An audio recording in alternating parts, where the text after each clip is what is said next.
Wings Over the Congo, 8mm home movies. 1962, Africa, a secret air force assembled, pilots supplied by the American CIA.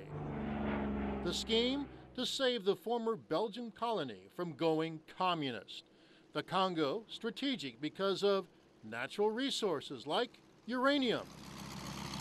Who was flying those planes? Cuban exile veterans of the Bay of Pigs.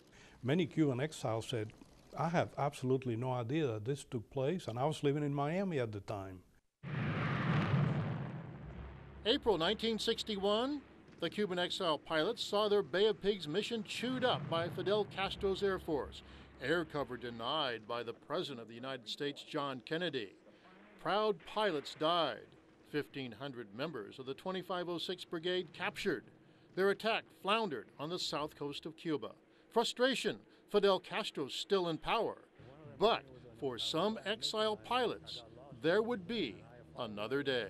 So Freddie, a lot of guys who flew these airplanes in the Bay of Pigs wound up in the Congo. Exactly. At the beginning, they took the guys with a lot of the Bay of Pigs pilots, with a bunch of experience, and they were the pioneers of going to the Congo Wars.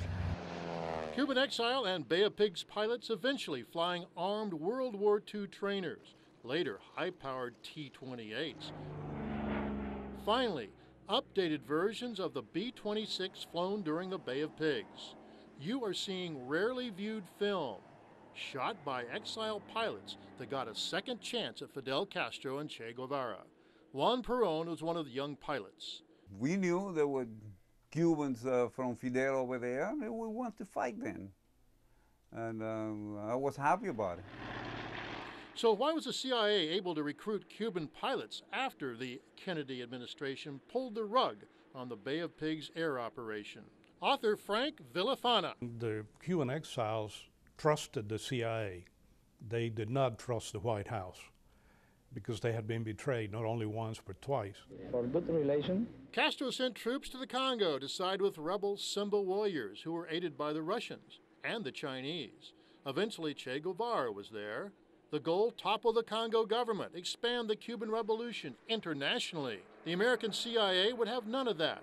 A young Freddie Flacker, Bay of Pigs veteran, took to the skies of the Congo. So we knew that the Cubans were trying to get a stronghold in Africa. And we knew that we were only going to fight the communists, we were going to fight some Cuban troops. Like I said, Cubans are going to be against Cubans. But there was a price. Of the 100 or so pilots who flew over the years, 4 Cuban exile pilots died, shot down or forced down in the Congo. Simbas captured several alive. They catch him and they eat it. They kill him and eat it. And you know that for sure? oh yes, yes. How do you know that's that? possible. With the missionaries after the area was liberated.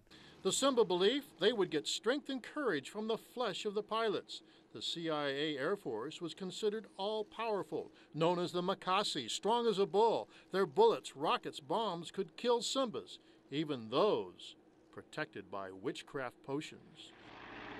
Watch a Cuban exile B-26 crew pour machine gun rounds and rockets into the Simba rebel base.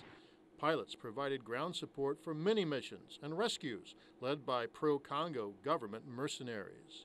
The mid-1960s, the Congo government stabilized. The CIA's secret air mission had worked well, as detailed in the book, Congo Wars. That without the support of the Cuban Exile Air Force, they probably would have failed. Che Guevara had already slipped out of Africa on his way to a CIA-engineered death in Bolivia.